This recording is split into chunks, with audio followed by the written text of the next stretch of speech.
شروع اللہ تبارک و تعالیٰ کے نام سے جو بڑا مہربان نہایت رحم کرنے والا ہے۔ بھائیوں اور بہنوں، دنیا کی ہر کونے میں ہر انسان کسی نہ کسی پریشانی، تنگی یا دکھ سے گزر رہا ہے۔ کوئی مال کی تنگی میں ہے، کوئی رشتوں کی الجھن میں ہے، کوئی صحت کے مسائل میں ہے اور کوئی دل کی بے چینی میں۔ انسان سب ہر دروازے پر دستک دے کر مایوس ہو جاتا ہے، تو ایک در ہے جو کبھی بند نہیں ہوتا، اللہ رب العزت کا در۔ وہ رب جو اپنی رحمت کو اپنے غضب پر غالب رکھتا ہے، وہ رب جو اپنے بندے کی صرف ایک آہ پر اپنا قہر واپس کھینچ لیتا ہے۔ اللہ رب العزت کے صفاتی ناموں میں سے ایک نام رحمان ہے، یعنی نہایت مہربان، اور اس طرح غفور اور حلیم بھی اس کی رحمت اور بردباری کو ظاہر کرتے ہیں۔ لیکن ناظرین، ہمیں یہ بھی یاد رکھنا چاہیے کہ اللہ جبار و قہار اور منتقم بھی ہے۔ جب بندہ حد سے تجاوز کرتا ہے، ظلم کرتا ہے، گناہوں کی دلدل میں اتر جاتا ہے، تو کبھی کبھی رب کائنات غضبناک بھی ہو جاتا ہے۔ لیکن اللہ رب العزت نے اپنے غضب کو ٹھنڈا کرنے کے لیے اپنے کلام میں ایسے راز چھپا دیے ہیں جن کو ہم تسبیحات کہتے ہیں۔ ناظرین، یہ وہ الفاظ ہیں جنہیں پڑھ کر نہ صرف بندے کے گناہ معاف ہو جاتے ہیں، بلکہ اللہ کا غضب بھی ٹھنڈا ہو جاتا ہے اور اس کی رحمت بارش کے قطروں کی طرح برسنے لگتی ہے۔ پیارے آقا صلی اللہ علیہ وآلہ وسلم کا فرمان ہے کہ جب بندہ اللہ کا ذکر کرتا ہے تو اللہ کی رحمت اس پر چھا جاتی ہے، فرشتے اس کے لیے دعائیں کرتے ہیں اور اللہ کی ناراضگی دور ہو جاتی ہے۔ تو ناظرین، ایک ایسی ہی تسبیح ہے جس کا ذکر احادیث میں آیا ہے، اور وہ تسبیح سبحان اللہ و بحمدہ سبحان اللہ العظیم ہے۔ ناظرین، یہ دو جملے اللہ کے وہ کلمات ہیں جو اس کے سب سے پسندیدہ الفاظ میں شامل ہیں۔ ان کلمات کی عظمت کا اندازہ اس بات سے لگایا جا سکتا ہے کہ نبی علیہ الصلوۃ والسلام نے فرمایا، یہ دونوں کلمات اللہ تعالیٰ کو بہت زیادہ محبوب ہیں، زبان پر ہلکے ہیں، میزان میں بھاری ہیں اور اللہ کے نزدیک محبوب ہیں۔ ناظرین، یہ تسبیح نہ صرف بندے کے گناہوں کو مٹاتی ہے بلکہ اللہ کے غصے کو بھی ٹھنڈا کرتی ہے۔ جیسا کہ حدیث شریف میں آتا ہے کہ جس نے ایک دن میں سبحان اللہ و بحمدہ سبحان اللہ العظیم 100 مرتبہ پڑھا، اس کے تمام گناہ معاف کر دیے جاتے ہیں، خواہ وہ سمندر کی جھاگ کے برابر ہی کیوں نہ ہو۔ بھائیو اور بہنوں، یہ تسبیح ایک ایسا روحانی عمل ہے جو نہایت ہی آسان ہے، مگر اس کا اثر بے حد گہرا ہے۔ اللہ رب العزت کو جب اس کے بندے کی عاجزی، ندامت اور ذکر محسوس ہوتا ہے تو وہ فوراً اپنی رحمت کے دروازے کھول دیتا ہے۔ ایسے وقت میں جب دنیا فتنوں سے بھری ہوئی ہے، انسان گناہوں کی آلودگی میں گھرا ہوا ہے اور نافرمانی عام ہو چکی ہے، تو ہمیں ان تسبیحات کی طرف پلٹنے کی اشد ضرورت ہے۔ جو تسبیح اللہ کا غصہ ٹھنڈا کر دے، وہی تسبیح ہماری زندگی کے بگڑے حالات سنوار سکتی ہے، ہماری دعاؤں کو مقبول کروا سکتی ہے اور ہمارے آخرت کو روشن بنا سکتی ہے۔ بھائیو اور بہنوں، دنیا میں بے شمار طاقتیں ہیں، بے شمار حکومتیں ہیں، لیکن ان سب سے بالا اور برتر ذات صرف اور صرف اللہ رب العزت کی ہے۔ وہ خالق ہے، مالک ہے، رازق ہے، وہی قہار بھی ہے، رحمان بھی ہے، اس کا ہر فعل عدل پر مبنی ہے، ہر فیصلہ حکمت سے بھرپور ہے اور اس کی ہر صفت ایک مکمل حقیقت ہے۔ مگر ناظرین، انسان کی عقل اکثر ایک سوال میں الجھتی ہے کہ کیا اللہ صرف رحم کرنے والا ہے یا وہ ناراض بھی ہوتا ہے؟ اللہ کے غضب اور اس کی رحمت کا قرآن و حدیث کی روشنی میں موازنہ ملاحظہ فرمائیے۔ اللہ تعالیٰ کی صفت غضب یعنی ناراضگی قرآن مجید میں کئی مقامات پر بیان ہوئی ہے، لیکن یہ بات انتہائی اہم ہے کہ اللہ کا غضب کبھی بھی بغیر وجہ کے ظاہر نہیں ہوتا۔ وہ اپنی مخلوق پر مہربان ہے، مگر جب انسان سرکشی، نافرمانی، ظلم کی حد پار کر لیتا ہے تو اللہ کے غضب کی چنگاریاں بھڑک اٹھتی ہیں۔ سورۃ البقرہ میں اللہ رب العزت ارشاد فرماتے ہیں کہ ان پر اللہ کا غضب نازل ہوا، یہ اس لیے کہ وہ اللہ کی آیات کا انکار کرتے، نبیوں کو ناحق قتل کرتے اور نافرمان اور حد سے بڑھنے والے تھے۔ یہ آیت یہود کے اعمال پر نازل ہوئی جنہوں نے اللہ کی نعمتوں کے باوجود انکار کیا اور حد سے تجاوز کیا۔ اسی طرح سورۃ المائدہ میں ارشاد باری تعالیٰ ہے کہ تم ان میں سے بہتوں کو دیکھو گے کہ وہ کافروں سے دوستی کرتے ہیں، یقیناً وہ جو کچھ کرتے ہیں وہ برا ہے، جس پر اللہ کا غضب نازل ہوتا ہے اور وہ ہمیشہ کے لیے عذاب میں رہیں گے۔ اسی طرح سورۃ الفاتحہ میں ارشاد باری تعالیٰ ہے ان پر اللہ کا غضب ہے اور اس نے ان پر لعنت کی اور ان کے لیے جہنم تیار کی اور وہ کیا ہی برا ٹھکانہ ہے۔ ناظرین، یہ تمام آیات اس حقیقت کو واضح کرتی ہیں کہ اللہ رب العزت کا غضب ناحق نہیں ہوتا، بلکہ کفر، ظلم، نفاق اور اللہ اور اس کے رسول کی نافرمانی کے بعد ظاہر ہوتا ہے، جبکہ اللہ کی رحمت ہر چیز پر غالب ہے۔ جہاں قرآن مجید میں اللہ کے غضب کا ذکر ہے، وہاں اس کی رحمت کا بیان کئی گنا زیادہ موجود ہے۔ اللہ کی رحمت اس کے غضب سے زیادہ ہے، جیسا کہ نبی علیہ الصلوۃ والسلام فرماتے ہیں کہ اللہ رب العزت نے رحمت کو 100 حصوں میں تقسیم کیا، ایک حصہ دنیا میں رکھا جس سے مخلوق ایک دوسرے پر رحم کرتی ہے، جبکہ باقی 99 حصے اس نے اپنے لیے محفوظ رکھے ہیں قیامت کے دن کے لیے۔ اسی طرح قرآن میں بھی اللہ کی رحمت کا جا بجا بیان آیا ہے، جیسا کہ سورۃ الاعراف میں ارشاد باری تعالیٰ ہے کہ میری رحمت ہر چیز پر وسیع ہے۔ اور ناظرین، یہ وہ آیت ہے جو اللہ کے اس فرمان کو بیان کرتی ہے کہ وہ اپنے بندوں پر رحم کرنے والا ہے، چاہے وہ کتنے ہی گنہگار کیوں نہ ہوں۔ بالکل اسی طرح سے سورۃ الزمر میں ارشاد ہے کہ کہہ دو اے میرے بندو جنہوں نے اپنی جانوں پر زیادتی کی ہے، اللہ کی رحمت سے نا امید نہ ہو، بے شک اللہ سارے گناہ معاف کر دیتے ہیں۔ اور ناظرین، یہ آیت ان سب گنہگاروں کے لیے امید کی کرن ہے جو توبہ کے دروازوں پر آنا چاہتے ہیں۔ سورۃ النحل میں اللہ رب العزت ارشاد فرماتے ہیں کہ اگر تم اللہ کی نعمتوں کو گننے لگو تو ان کو شمار نہ کر سکو گے۔ یہ اس کی رحمت کی وسعت کا اظہار ہے جو ہر لمحہ ہمارے ارد گرد ہے۔ اسی طرح رسول اللہ صلی اللہ علیہ وآلہ وسلم سے ایک حدیث قدسی روایت ہے کہ میری رحمت میرے غضب پر غالب آ چکی ہے۔ اور ناظرین، یہ حدیث نہایت اہم ہے کیونکہ اس میں اللہ رب العزت خود اپنی صفت رحمت کی برتری کا اعلان فرما رہے ہیں۔ یہ اعلان ہمیں مایوسی سے نکالتا ہے اور توبہ کی امید دلاتا ہے۔ محترم ناظرین، انسان جب ذکر الہی سے دور ہو جاتا ہے تو اس کی زندگی میں بے برکتی، بے چینی اور مصیبتیں بڑھنے لگتی ہیں۔ اللہ کی ناراضگی صرف گناہوں سے نہیں بلکہ غفلت سے بھی ظاہر ہوتی ہے، اور یہی وہ مقام ہے جہاں تسبیح کا کمال سامنے آتا ہے۔ اللہ رب العزت خود قرآن مجید میں ارشاد فرماتا ہے کہ اللہ کی تسبیح کرو صبح اور شام۔ ناظرین، تسبیح اللہ کی یاد ہے، اس کا جلال ہے، اس کے حضور عاجزی کا اظہار ہے۔ جب بندہ رب کو پکارتا ہے تو اللہ کا قہر نرمی میں بدل جاتا ہے۔ یہ دنیا ایک امتحان گاہ ہے جہاں انسان کے اعمال اسے اللہ کی رحمت کے قریب بھی لے جا سکتے ہیں اور اس کے غضب کے قریب بھی لے جا سکتے ہیں، لیکن اللہ رب العزت نے ہر لمحہ بندے کو واپس پلٹنے کا موقع بھی دیا ہے، اور یہ موقع توبہ، دعا اور ذکر کے ذریعے ہی ممکن ہے۔ ناظرین، دنیاوی زندگی میں ہم سب کسی طاقتور کے در پر جاتے ہیں تو اس سے بات کرنے کا ایک خاص طریقہ، ایک خاص آداب اور الفاظ ہوتے ہیں، لیکن جب ہم رب العالمین کے دربار میں حاضری دیتے ہیں تو وہ سب سے زیادہ محبت کرنے والا، سب سے زیادہ سننے والا، سب سے زیادہ معاف کرنے والا ہے۔ اس رب کو راضی کرنے کے لیے جو سب سے خوبصورت ذریعہ ہے وہ تسبیح ہے، اور تسبیح صرف زبان سے ادا کیے جانے والے الفاظ نہیں ہیں بلکہ یہ دل کا جھکاؤ ہے، روح کا جھکاؤ ہے اور اللہ کی عظمت کا عملی اعتراف ہے۔ سامعین کرام، تسبیح عرف عربی لفظ سبح سے نکلا ہے جس کے معنی ہے اللہ کی پاکی بیان کرنا، اسے ہر نقص، کمی اور عیب سے پاک ماننا، اور تسبیح کے ذریعے ہم اللہ کی بڑائی، عظمت اور کمال کو مانتے ہیں۔ اور جب بندہ دل سے اللہ کی تسبیح کرتا ہے تو زمین و آسمان، ہوا، پانی، حتیٰ کہ کائنات کی ہر چیز اس کے ساتھ شامل ہو جاتی ہے۔ تسبیح ایک ایسا عمل ہے جو دل کو اللہ کے قریب اور زندگی کو برکت بناتا ہے۔ قرآن مجید میں تسبیح کا تذکرہ تقریباً ہر دوسرے پارے میں آتا ہے۔ اللہ تعالیٰ نے خود فرمایا ہے کہ اللہ کی تسبیح کی ہر وہ چیز جو آسمانوں اور زمینوں میں ہے۔ اسی طرح سورۃ الحشر میں فرمایا کہ وہی اللہ ہے جس کی تسبیح ہر چیز کا نہیں ہے۔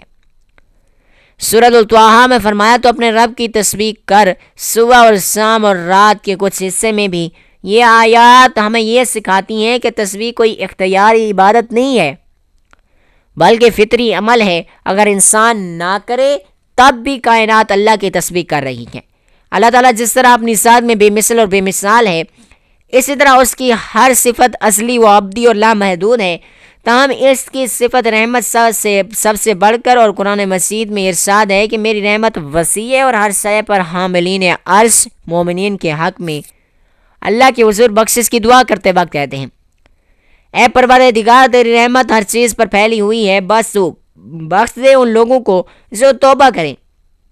اسی طرح ناظرین، بخاری اور مسلم کی یہ حدیث بھی اللہ کی رحمت کا مظہر ہے کہ جو شخص نیکی کا ارادہ کرتا ہے اس کے نامہ اعمال میں ایک نیکی کا ثواب لکھ دیا جاتا ہے، اگرچہ وہ شخص اپنے ارادے پر عمل نہ کر سکے۔ اگر وہ اپنے ارادے کے مطابق نیک عمل کر لے تو اسے 10 نیکیوں کے برابر بلکہ 700 یا پھر اس سے بھی زیادہ نیکیوں کا ثواب دیا جاتا ہے۔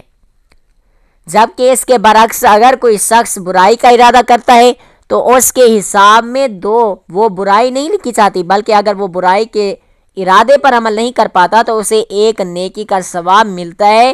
اگر وہ اپنے برے ارادے کے مطابق برائی کر گزرے تو اس کے نامہ اعمال میں صرف ایک ہی برائی درج کر دی جاتی ہے۔ گویا اللہ تعالیٰ اپنے بندوں پر مہربان ہے اور وہ اپنے بندوں کی خطاؤں کو معاف کرنا چاہتا ہے، نیک کاموں پر زیادہ سے زیادہ ثواب دیتا ہے۔ ارشاد باری تعالیٰ ہے، جو کوئی ایک نیکی لاتا ہے اس کے لیے 10 گنا اجر ہے، اور جو کوئی ایک برائی لاتا ہے تو اسے بس اس کی جزا ملے گی اور لوگوں پر ظلم نہیں کیا جائے گا۔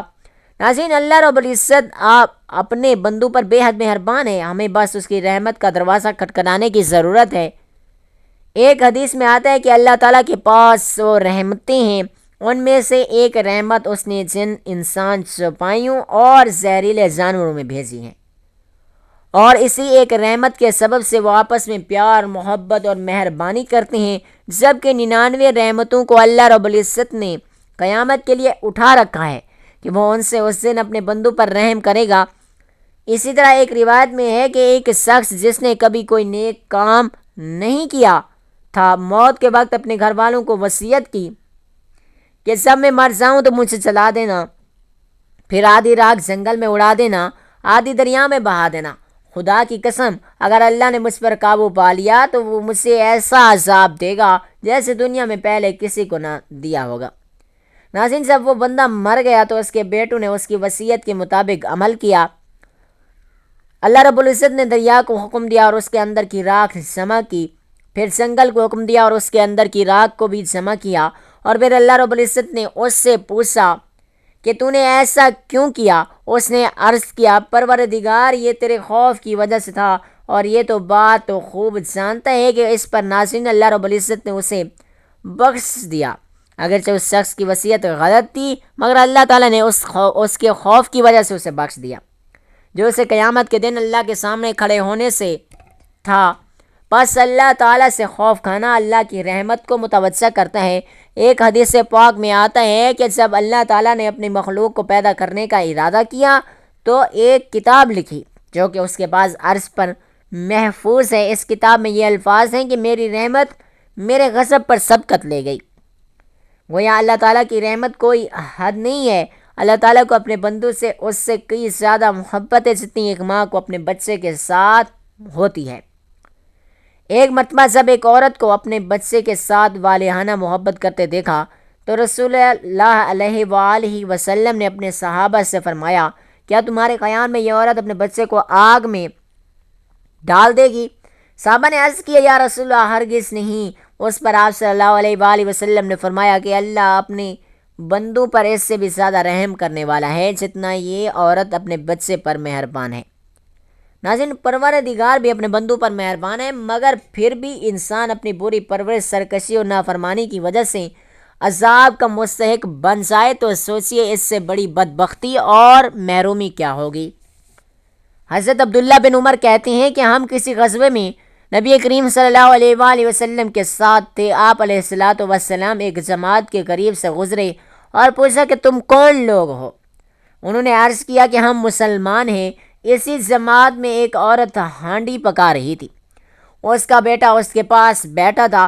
جب آگ کا شعلہ بلند ہوتا تو عورت لڑکے کو پیچھے ہٹا لیتی، پھر نبی کریم صلی اللہ علیہ وآلہ وسلم کی خدمت میں حاضر ہوئی اور عرض کیا کہ آپ اللہ کے رسول ہیں۔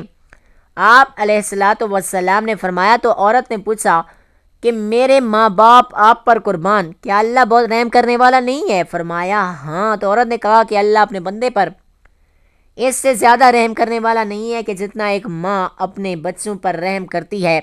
فرمایا ہاں۔ تو عورت نے کہا کہ ہاں، تو اپنے بچوں کو آگ میں نہیں ڈال سکتی۔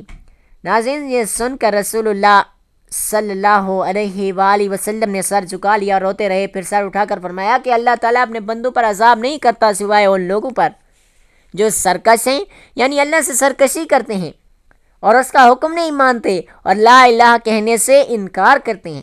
ناظرین جن احادیث میں اللہ رب العزت کی بے پایا رحمت اور مغفرت کا متعلق ذکر ہے، وہاں یہ حقیقت ہے کہ اللہ کے ساتھ شریک کرنا گناہ ہے، جس کے متعلق اللہ نے قرآن مجید میں ایک سے زائد مقامات پر دو ٹوک انداز میں فرما دیا۔ شرک اللہ کے نزدیک ناقابل بخشش گناہ ہے۔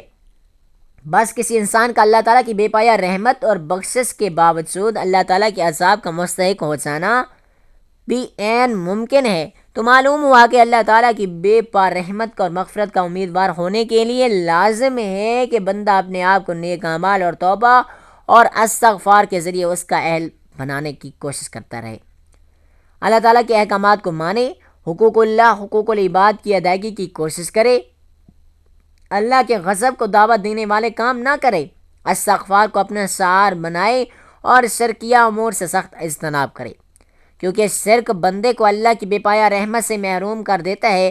قرآن مجید میں ارشاد باری تعالیٰ ہے کہ بے شک جس نے شرک کسی کو شریک ٹھہرایا اللہ کا، پس حرام کی اللہ نے اس پر جنت اور اس کا ٹھکانہ دوزخ ہے۔ تو محترم ناظرین آج کے وظیفے کی جانب چلتے ہیں۔ سب سے پہلے آپ نے حضور علیہ الصلاۃ والسلام کی ذات اقدس پر درود پاک کا نذرانہ پیش کرنا ہے۔ درود پاک آپ کوئی سا بھی پڑھ سکتے ہیں، آپ چاہیں تو آسان سا درود، مختصر سا درود صلی اللہ علیہ وآلہ وسلم پڑھ لیں، یا صلی اللہ علیہ محمد پڑھ لیں، یا پھر نماز والا درود ابراہیمی آپ پڑھ لیں۔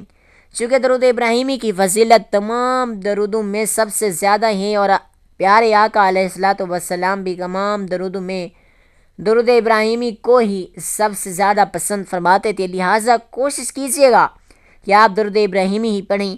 آئیے خیر و برکت اور ثواب کی نیت سے ایک مرتبہ میرے ساتھ بھی درود ابراہیمی کو آپ لوگ پڑھ لیں تاکہ آپ کو بھی ثواب ہو اور مجھے بھی۔ اللہم صلی علی محمد وعلی آل محمد کما صلیت علی ابراہیم وعلی آل ابراہیم انک حمید مجید۔ اللہم بارک علی محمد وعلی آل محمد کما بارکت علی ابراہیم وعلی آل ابراہیم انک حمید مجید۔